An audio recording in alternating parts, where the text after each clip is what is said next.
Sejahtera bagi kita semua, sebelumnya izin memperkenalkan diri, nama saya Kifran Tasoid dengan NIM 1124028.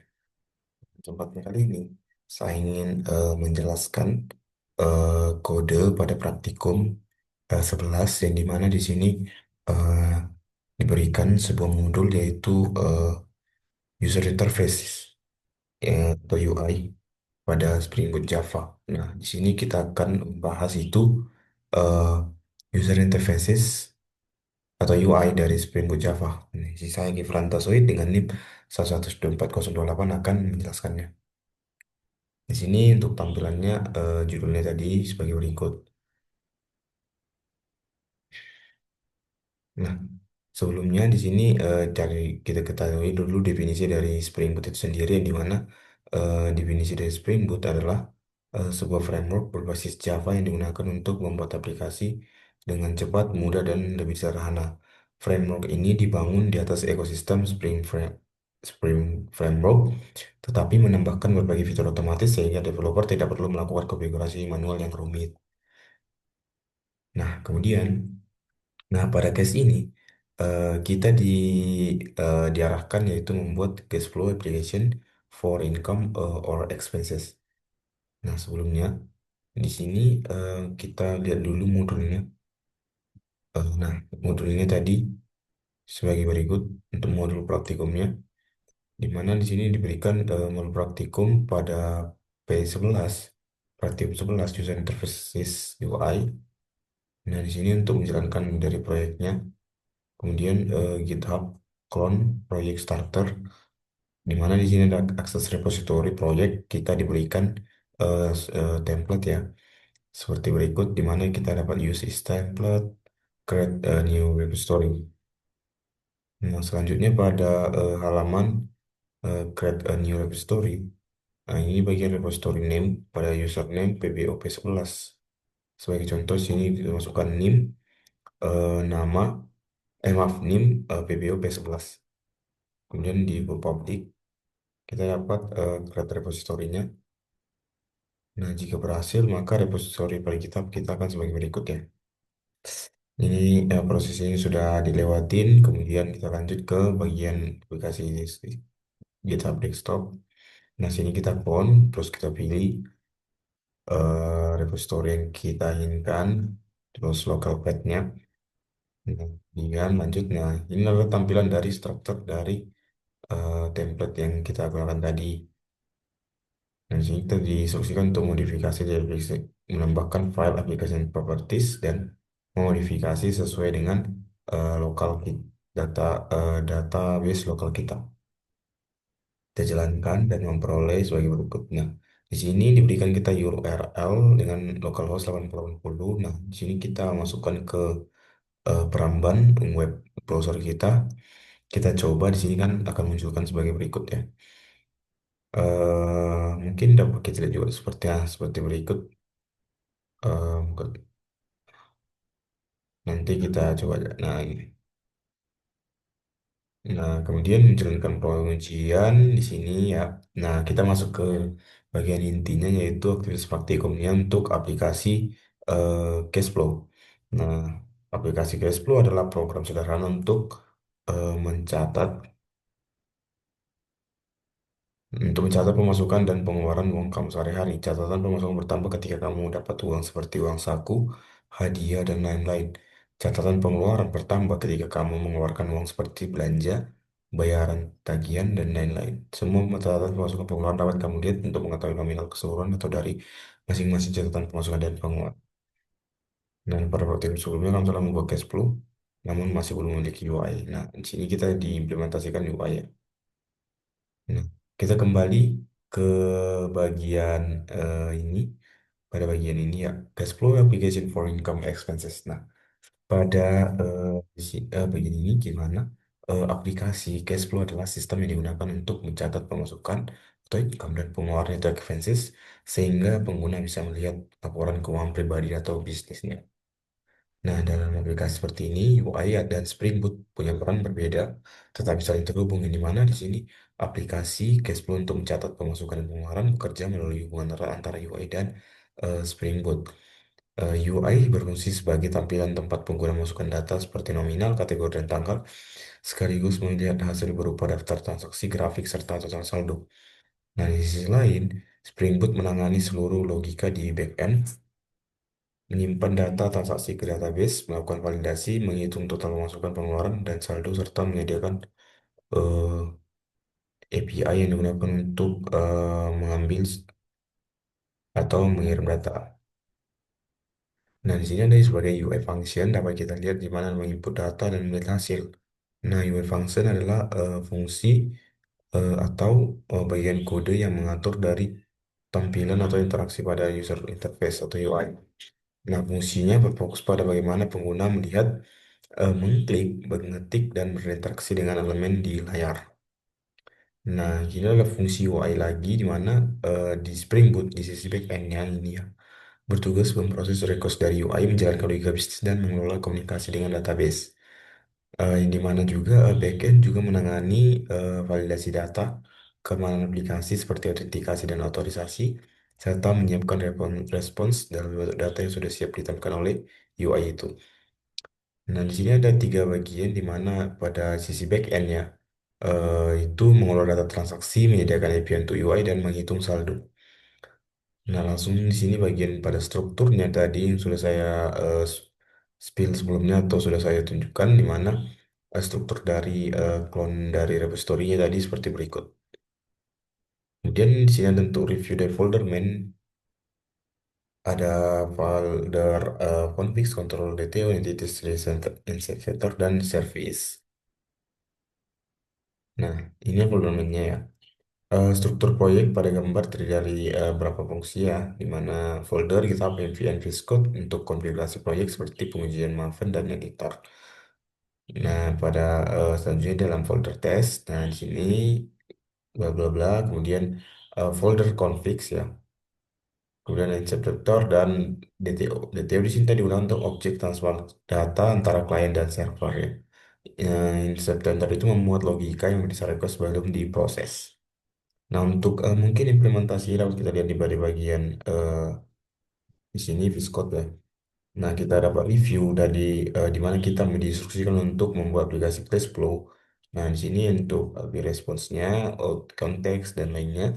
Nah, di sini kita tambahkan sebuah file cash flow controller. Nah, pada file ini sebenarnya ini folder dari folder isi dari folder main ya. Nah, di bagian apa namanya? Di bagian ini ya, ini adalah REST control dari Spring Boot-nya ya, yang menangani dari operasi growth atau identitas ya cash flow-nya, pencatatan pemasukan dan pengeluarannya, di mana setiap endpoint itu mengecek autentikasi dulu, kemudian melakukan aksi melalui cash flow service. Nah, di situ dapat terlihat, kita lihat di situ eh, pada coba kita lihat ya di sini terdapat ya dependensi dan strukturnya di mana ada cash flow service, tempat logika dari bisnis di mana nanti ada create, update, delete dan lainnya. Kemudian ada di sini juga validasi data, kemudian point di mana nanti endpoint ini seperti POS ya, API atau cash flow. Nah, ini mengecek ya apakah user sudah login atau belum. Kemudian pada ini juga folder ini control cash flow controller ada namanya itu get ya. Pada get itu mengambil seluruh cash flow milik user ya. Kemudian ada put juga untuk mengupdate cash flow, delete untuk menghapus cash flow ya berdasarkan ID. Jadi di sini pada cash flow control ini itu membuat struktur kode jadi lebih rapi dan konsisten ya setelah eh, mengecek autentikasi menjadi lebih aman dan juga melalui cash flow control ini dapat kita lihat validasi input yang lebih baik serta menggunakan menjadi pola objektif pada API responsnya. Nah, next saja kita bahas di bagian DTO tadi itu DTO sudah saya jelaskan di bagian slide. Coba kita beralih ke bagian cash flow entities-nya ini. Nah, di bagian entities ya, dapat kita lihat. Nah, di sini intinya pada bagian ini, pada bagian cash flow entities ya, atau cash flow. Nah, ini adalah entity dan untuk merepresentasikan ya satu catatan transaksi dari pemasukan dan pengeluaran milik seorang user. Kemudian nanti datanya itu disimpan dalam tabel cash flow ya.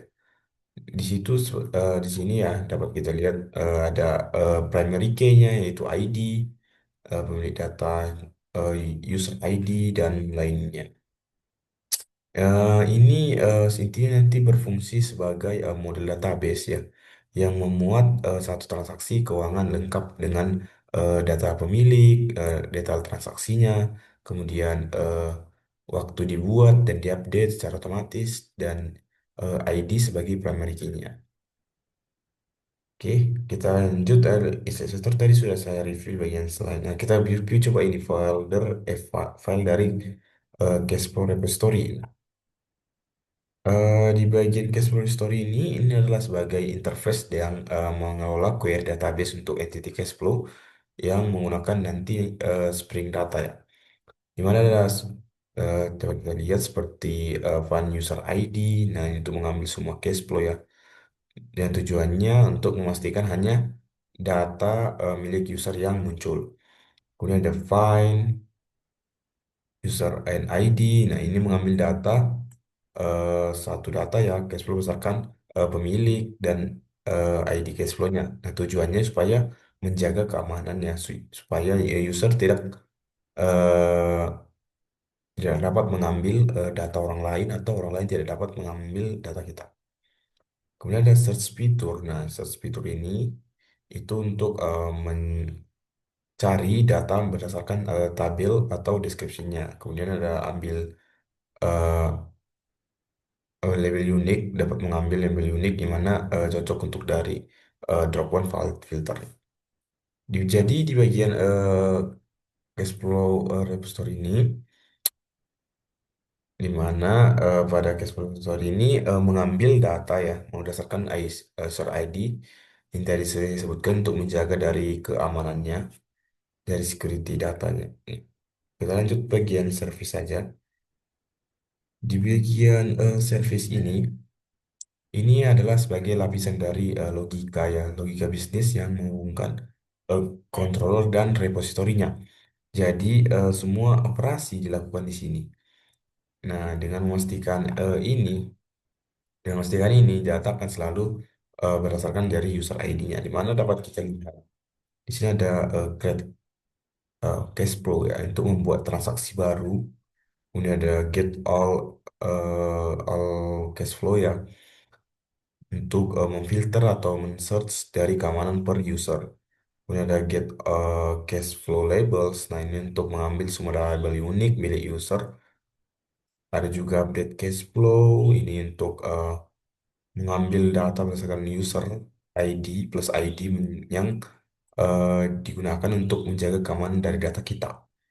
Ada juga delete cash flow ya. Delete cash flow ini untuk em, mencek ya, mencek dulu apakah cash flow itu milik user atau eh, tidak ya, dan memastikan itu valid atau tidak validnya.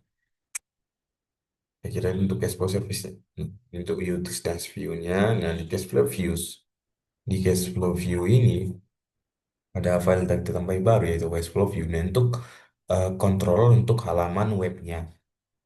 Jadi berbeda dari REST API ya. Nah, tujuannya untuk mengatur halaman list, add, edit, dan juga delete tadi dari cash flow yang akan ditampilkan di UI. Kemudian ya seperti inilah untuk struktur tampilannya, code-nya. Ya, intinya di sini untuk cash flow view ini itu adalah pengatur UI di mana dapat menampilkan list transaksi, menghitung summary, income, eh, expense, dan juga balance. Kemudian ada form tambah data, edit data, proses update, kemudian proses hapus. Nah, seluruh data tetap aman karena diambil berdasarkan user ID. Jadi intinya di struktur MVC ini ya, itu diawali dari kita buat dulu dari cash flow view, kemudian cash flow control, kemudian cash flow service, kemudian repository, dan terakhir itu DB dari programnya pada folder main ini. Kira-kira seperti itu untuk penjelasannya. Nah, dapat kita lihat tadi untuk folder configs yang memuat berbagai konfigurasi aplikasi sementara controller berisi kelas yang menangani request dan respon API. Kemudian ada folder DTO digunakan untuk objek transfer data antara klien dan server, sedangkan entities menyimpan model yang mewakili database. Nah, folder inceptor memuat logika yang memeriksa request sebelum diproses, dan service berisi logika bisnis yang ingin dijalankan oleh aplikasi. The next. Nah, di sini folder test ya. Nah, ini adalah tampilan dari struktur dari folder test di mana ada source. Ya, mirip sih. Kita coba review ya. Oh, sebelum kita review, coba kita eh, lanjut di sini folder test ya. Nah, pada bagian folder test inilah struktur menunjukkan susunan dari aplikasi Spring Boot ya. Nah, di mana pada SRC ini tempat utama kode aplikasi berbeda ya. Sedangkan tes Java or Regular Command digunakan untuk menyimpan file pengujian termasuk aplikasi tes. Nah, Java yang menguji apakah aplikasi dapat berjalan dengan lancar. Di dalamnya terdapat beberapa otomatik config untuk konfigurasi seperti security dan atau cost. Nah, kita lanjut aja di sini controllers untuk menangani request dan respon API, DTO untuk objek transfer data dan lainnya. Nah, struktur ini menunjukkan arsitektur yang rapi ya. Nah, untuk tampilannya di sini eh, ini ya. Dapat kita lihat coba. Eh, nah, ini bagian tes. Nah, pada kontrol tes ini dia memastikan ya apakah code kita sudah benar ya. Jadi dia membuat database seperti yang saya katakan pada folder eh, tes ini, di mana ini memproses atau memeriksa request sebelum masuk ke controller ya. Yang di mana di sini dilakukan pengujian termasuk dari aplikasi tes Java untuk aplikasi berjalan apakah aplikasi pengeluaran dan pemasukan, income dan expense dari yang kita buat itu berjalan dengan benar. Jadi kita memerlukan namanya folder tes ini ya. Saya kira seperti itu. Nah, di sini tidak lupa kita review di bagian resource, bagian ini. Oh, ini bagian ini. Nah, ini untuk aplikasi prosesnya yang akan mengaitkan dari database-nya ke SQL ya, Postgres.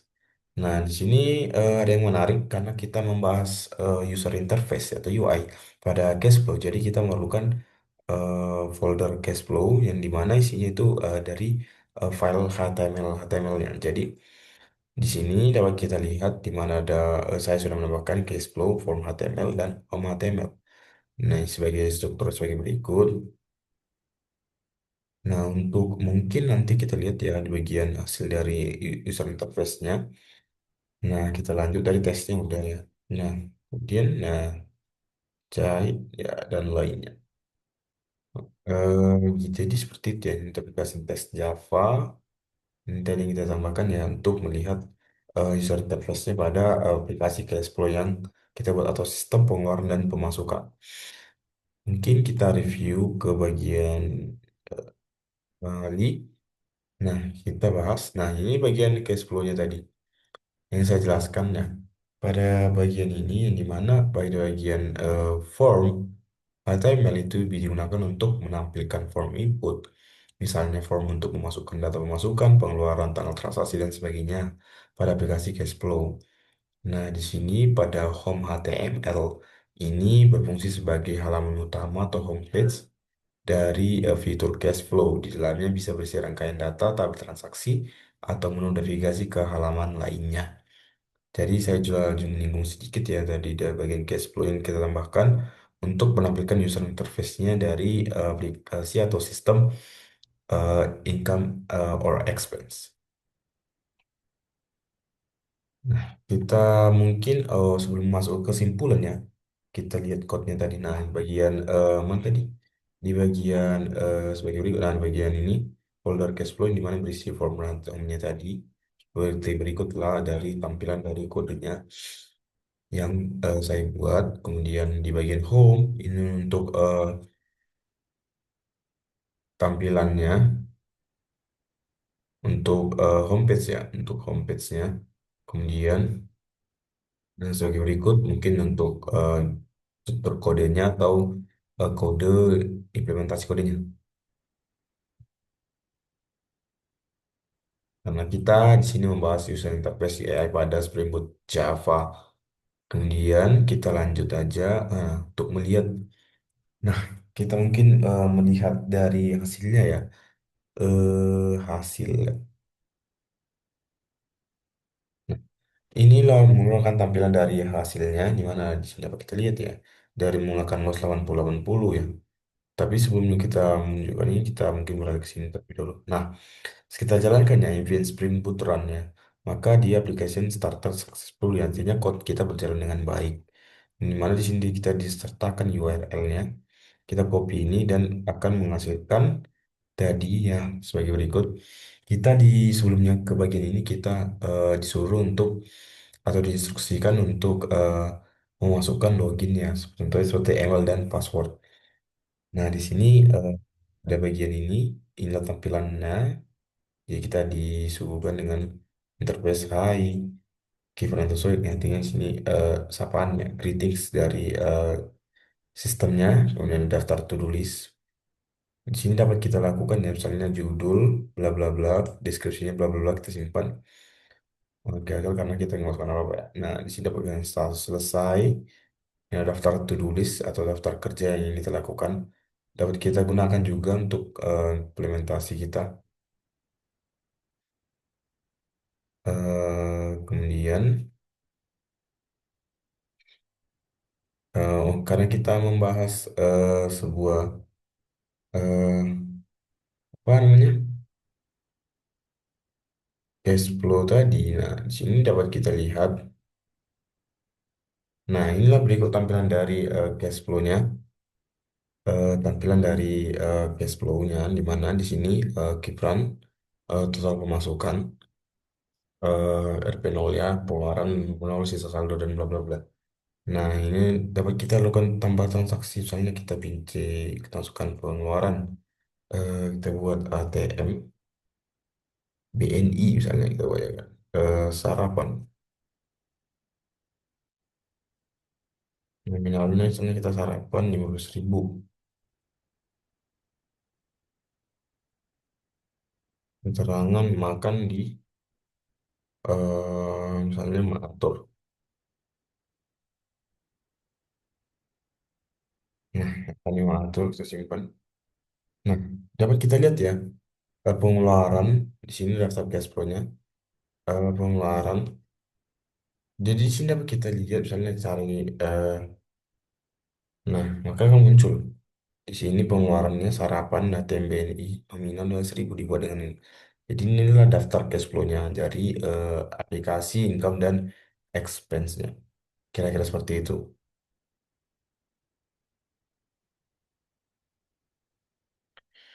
Oke, kita lanjut ke bagian kesimpulannya. Nah, ini praktikumnya ditujukan untuk bagaimanakah sebuah aplikasi Gaspro dibangun dengan arsitektur dari front end, dari UI dan back end dari Spring Boot-nya.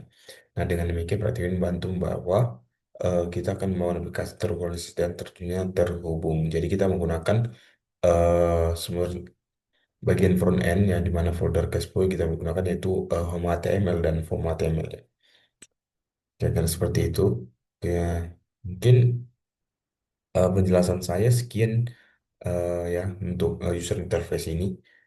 Jadi kita menambahkan UI pada case flow yang sebelumnya kita buat memang belum ada UI. Jadi kita pada bagian ini kita menambahkan UI-nya.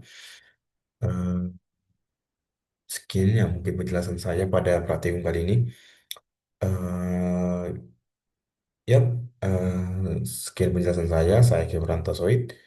Pada penjelasan user interface Praktikum 11, izin pamit undur diri. Mohon maaf jika ada kesalahan kata atau pengucapan yang kurang jelas. Saya Kevin saya pamit undur diri. Sekian dan terima kasih.